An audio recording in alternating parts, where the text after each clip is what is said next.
Hi guys, welcome and welcome back to my channel. So here is my another video lecture for all. So our today's topic is fertilization.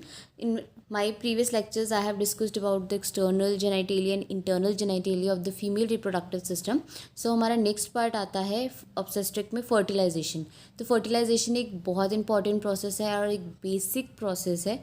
तो will learn कि fertilisation क्या होता है, कैसे होता है, क्या क्या चेंजेस अगर होते हैं, क्या क्या इवेंट्स टेक प्लेस करते हैं. ऑल नो कि फीमेल की बॉडी में ओव्यूलेशन होता है. ओव्यूलेशन में जो सेकेंडरी oocyte होता है वो फीमेल की ओवरी से रिलीज़ होता है एंड देन जो आपका ओवम होता है वो आपके यूटेराइन ट्यूब यानी फेलोपियन ट्यूब में पास करता है और उसके बाद वो यूटरस की तरफ पास ऑन होता है. ठीक है. और ओवम जो होता है वो नॉन मोटाइल होता है एंड जब यूट्रस का जो डायमीटर होता है वो 0.5 mm होता है. ठीक है. जो फेलोपियन ट्यूब होती है उसमें सीलियास प्रेजेंट होते हैं जो उसको मूवमेंट में हेल्प करते हैं. तो जब भी सेक्सुअल इंटरकोर्स होता है तो उसमें एक male about 25 to 30 ml semen female की बॉडी में इजैक्यूलेट करता है. तो जिसमें अबाउट 300 मिलियन स्पर्म्स प्रेजेंट होते हैं और वो कहाँ जाते हैं आपके वेजाइना के पोस्टीरियर फॉर्निक्स में इजैक्यूलेट होते हैं या डिपॉजिट होते हैं. ठीक है. उसके बाद क्या होता है कि कुछ स्पर्म्स जो होते हैं वो सर्वाइव करते हैं. ठीक है. और उसके बाद वो यूटेराइन ट्यूब की तरफ को मूव करते हैं. बाकी के जो बचे हुए आपके स्पर्म्स होते हैं वो वहाँ पे डिस्ट्रॉय हो जाते हैं. और वो डिस्ट्रॉय क्यों होते हैं? क्योंकि वेजाइना का जो पीएच होता है वो एसिडिक होता है. और उसके बाद क्या होता है कि जब अब चलो ठीक है मूव हो गया, उसके बाद इस जर्नी में और आपके जो जब स्पर्म्स यूटेरस से पास आउट होते हैं तो इस जर्नी में और स्पर्म्स की डेथ होती है और सिर्फ 1000 ऑफ स्पर्म्स जो होते हैं वो यूटेराइन ट्यूब यानी फेलोपियन ट्यूब तक रीच कर पाते हैं. उसके बाद वो क्या होते हैं, ओवम से मीट करते हैं in the ampullar region of the fallopian tube. ठीक है. तो इस जर्नी में क्या होता है, जो स्पर्म्स होते हैं वो मैच्योर होते हैं. ठीक है. और वो एक एंजाइम रिलीज़ करते हैं दैट इज़ हाइलुरोनिडेज. ठीक है. ये जो आपका एंजाइम होता है ये बहुत इंपॉर्टेंट एंजाइम होता है. ठीक है. ये क्या करता है और ये आपके स्पर्म के हेड में प्रेजेंट होता है. ठीक है. तो ये क्या करता है, जो आपकी जोना पैलोसिडा आपकी लेयर होती है ओवम की, उसको डिस्ट्रॉय करने में हेल्प करता है, उसे डाइजेस्ट करने में हेल्प करता है, जिसकी वजह से जो आपका स्पर्म है वो ओवम में एंटर करता है. इसको बोला जाता है एक्रोसोमल रिएक्शन. जब भी स्पर्म का इंटरेक्शन पहला इंटरेक्शन ओवम के साथ होता है तो उसमें एक्रोसोमल रिएक्शन होती है. और वो एक्रोसोमल रिएक्शन यही होती है कि जो एक्रोसोम होता है हेड में उसमें एंजाइम्स प्रेजेंट होते हैं और वो जोना पैलोसिडा रीजन को डाइजेस्ट करता है और पेनिट्रेट करता है. उसके बाद क्या होता है कि अब बहुत सारे स्पर्म्स आते हैं. ठीक है. तो उनको वहाँ पे जा कर के एंटर करना है ओवम में, बट सिर्फ एक स्पर्म होता है वो एंटर करता है ओवम में. ठीक है. उसके बाद क्या होता है, जो मैम्ब्रेन होती है वो सील हो जाती है, यानी जो पैलोसिडा रीजन होता है वो हार्डनिंग हो जाती है उसकी, ताकि जो आपका बाकी के जो आपके स्पर्म्स है वो ओवम को फर्टिलाइज ना कर सके.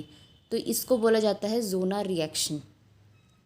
This is zona reaction. Zona reaction में क्या होता है कि जो आपकी जोना पैलोसिडा का एरिया होता है वो हार्डन हो जाता है, रिएक्शंस होती हैं उसकी वजह से, ताकि जो आपके बाकी के स्पर्म्स है वो उसको फर्टिलाइज ना कर सके. इस रिएक्शन और ये बेसिकली पॉलीस्पर्मी प्रिवेंट करता है. फिर जो स्पर्म और ओवम होते हैं वो क्या करते हैं, उनका न्यूक्लियस जॉइंट होता है.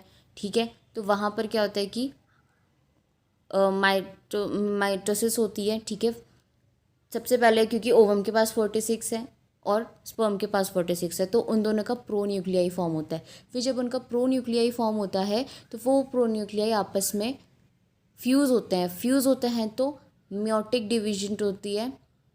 तो उसमें क्या होता है, 46 क्रोमोसोम नंबर से वो हाफ हो जाते हैं और स्पर्म और जो ओवम है वो आपके मेल और फीमेल गैमेट्स हैं, आपको पता है. और फर्टिलाइज्ड ओवम जो बनता है वो आपका जाइगोट होता है. तो अब हम देखेंगे डेवलपमेंट ऑफ फर्टिलाइज्ड ओवम कैसे होता है. तो जब ओवम फर्टिलाइज होता है तो वो क्या करता है, यूटेराइन ट्यूब में पास होता रहता है और यूट्रस पहुंचता है 3 to 4 days लेटर. ठीक है. फिर इस टाइम तक क्या होता है, सेल डिवीजन या सेल सेगमेंटेशन होती है. ठीक है. जो फर्टिलाइज ओवम होता है वो 2 सेल स्टेज में जाता है. ठीक है. उसके बाद 4, उसके बाद 8, उसके बाद 16 और बढ़ते बढ़ते बढ़ते क्लस्टर ऑफ सेल्स फॉर्म होता है जिसको बोला जाता है मोर्यूला. और वो जो मॉर्यूला होता है वो मलबरी काइंड आपका विजन आता है उसका, ठीक है।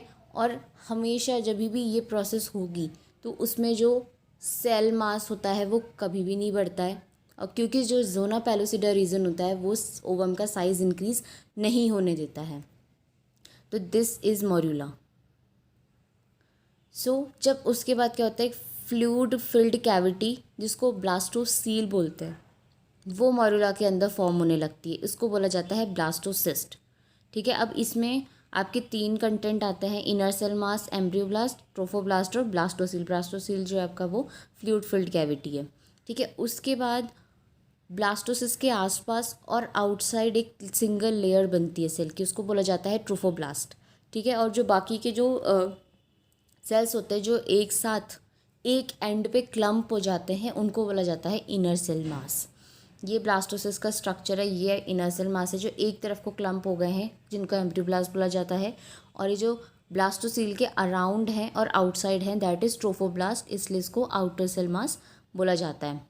जो ट्रोफोब्लास्ट होता है वो आपका प्लेसेंटा कोरियन फॉर्म करता है, ठीक है, क्योंकि ये आउटर मोस्ट होता है, ठीक है। ये आपका यूटेराइन वॉल, ये प्लेसेंटा, ये विलाई, ये इंटरवेलियस स्पेस, ये umbilical cord, amniotic sac, amniotic fluid, chorion और एमनियन, ठीक है। जो इनर सेल मास होता है वो फीटस बनता है, एमनियन बनता है और अम्बिलिकल कॉर्ड बनता है।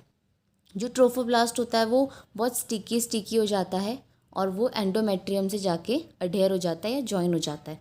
उसके बाद वो सब्सटेंसेस सिक्रीट करता है जो आपके एंडोमेट्रियल सेल को डाइजेस्ट करती है, ताकि जो आपका ब्लास्टोसिस्ट है वो आपके एंडोमेट्रियम से अटैच हो जाए, वॉल से इनका इंटरकनेक्शन फॉर्म हो, ठीक है। तो उसको बोला जाता है एम्बेडिंग या निडेशन या फिर इम्प्लांटेशन, और ये नॉर्मली आपका 11th डे तक कंप्लीट हो जाता है। फिर कम्स डेसिडुआ। डेसिडुआ क्या है, जब प्रेगनेंसी के टाइम पे जो एंडोमेट्रियम होता है उसको नेम दिया गया है डेसिडुआ, ठीक है। कंसेप्शन जब स्टार्ट होता है उस टाइम से एस्ट्रोजन का सिक्रीशन बढ़ जाता है, तो इसकी वजह से क्या होता है, जो एंडोमेट्रियम होता है वो जब फीमेल नॉन प्रेग्नेंट होती है तो जितनी उसकी थिकनेस होती है वो उससे 4x टाइम जो होता है उसकी थिकनेस बढ़ जाती है। तो प्रोजेस्टेरॉन जो होता है वो सिक्रेटरी एक्टिविटी को बढ़ाता है एंडोमेट्रियल ग्लैंड्स की, और क्या करता है, ब्लड वेसल्स का साइज इंक्रीज करता है, ठीक है। इसकी वजह से क्या होता है, सॉफ्ट वेस्क्यूलर स्पंजी बेड बनता है जिसमें आकर के जो फर्टिलाइज्ड ओवम है वो इम्प्लांट हो जाता है, ठीक है। तो उसके बाद हमारी 3 लेयर्स बनती हैं। तो पहली लेयर होती है basal layer, then functional layer, then compact layer. जो बेसल लेयर होती है वो मायोमेट्रियम के ऊपर होती है। फंक्शनल लेयर जो होती है उसमें ग्लैंड्स होती हैं जो सिक्रीशन में हेल्प करते हैं। उसके बाद एक क्या होता है कि ये प्लेसेंटा के लिए एक सिक्योरिटी होम की तरह काम करता है, उसको सिक्योरिटी प्रोवाइड करता है। उसके बाद आती है कॉम्पैक्ट लेयर। कॉम्पैक्ट लेयर में क्या होता है, जो डेसिडुआ का सरफेस होता है वो कॉम्पैक्ट लेयर फॉर्म करता है। Then comes ट्रोफोप्लास्ट। ट्रोफोप्लास्ट क्या होती है कि ब्लास्टोसिस्ट के सरफेस के ऊपर छोटी छोटी जो प्रोजेक्शंस होती हैं वो होती हैं ट्रोफोब्लास्ट। तो ट्रोफोब्लास्ट में आती है आपकी 3 लेयर। सिंशो ट्रोफोब्लास्ट पहली, तो इसमें क्या होता है आपका न्यूक्लिएटेड प्रोटोप्लाज्म होता है, ठीक है। इसमें क्या होता है कि ये टिश्यूज़ को ब्रेक करने की उसमें एबिलिटी होती है ताकि एम्बेडिंग का प्रोसेस हो सके, निडेशन का प्रोसेस हो सके या इम्प्लांटेशन का प्रोसेस हो सके। वो क्या करती है कि जो आपकी डेसिडुआ की ब्लड वॉल्स हैं, ब्लड वेसल की वॉल्स है, उसको इरोड करती है, ब्रेक करती है, और क्या करती है, जो मैटरनल न्यूट्रिशन है वो फीटस के लिए अवेलेबल करवाती हैं। Then come cytotrophoblast. साइटोट्रोफोब्लास्ट का काम क्या होता है, वो ह्यूमन कॉरियोनिक गोनाडोट्रोफिन रिलीज़ कराता है, ठीक है। उसके बाद जो एससीजी होता है वो क्या करता है, कॉर्पस ल्यूटियम को इन्फॉर्म करता है कि प्रेगनेंसी शुरू हो चुकी है, ठीक है। और उसके बाद क्या करता है, वो एस्ट्रोजन और प्रोजेस्टेरॉन काम करना सिक्रीट करना शुरू करता है, ठीक है। और एक टाइम जब प्लेसेंटा पूरा फॉर्म होता है तो जो कॉर्पस ल्यूटियम होता है वहाँ का फंक्शन डिस्ट्रॉय हो जाता है, कॉर्पस ल्यूटियम डिस्ट्रॉय होने लगता है, क्योंकि वो जो उसका कॉर्पस ल्यूटियम का फंक्शन है वो अब प्लेसेंटा टेक ओवर करता है। फिर जो प्रोजेस्टेरॉन क्या होता है, डेसिडुआ की इंटीग्रिटी मेंटेन करके रखता है। इंटीग्रिटी इन दिस सेंस कि अब वो आगे दोबारा शेड ना हो, ठीक है। मेंस्ट्रुएशन सपोज करता है कि एस्ट्रोजन का लेवल ना बढ़े, तो हाई लेवल ऑफ एस्ट्रोजन क्या करेगा, आपका फॉलिकुलर स्टिमुलेशन हार्मोन को कम करेगा ताकि ओव्यूलेशन भी नहीं होगा। Then comes mesoderm. मीसोडर्म में क्या होती हैं आपकी लूज कनेक्टिव टिश्यूज़ होती हैं। ये इनर सेल मास है एम्ब्रियोब्लास्ट, ठीक है। इनर सेल मास में 3 लेयर्स होती हैं, एक्टोडर्म, मीसोडर्म, एंडोडर्म, ठीक है।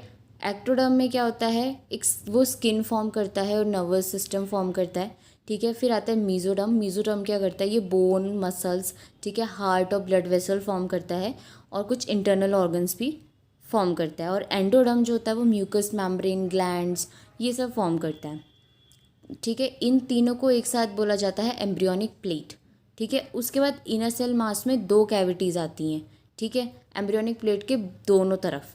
तो उसके बाद आता है एमनियोटिक कैविटी। एमनियोटिक कैविटी जो होती है वो क्या कहते हैं आपकी एक्टोडर्म के साइड में प्रेजेंट होती है, ठीक है।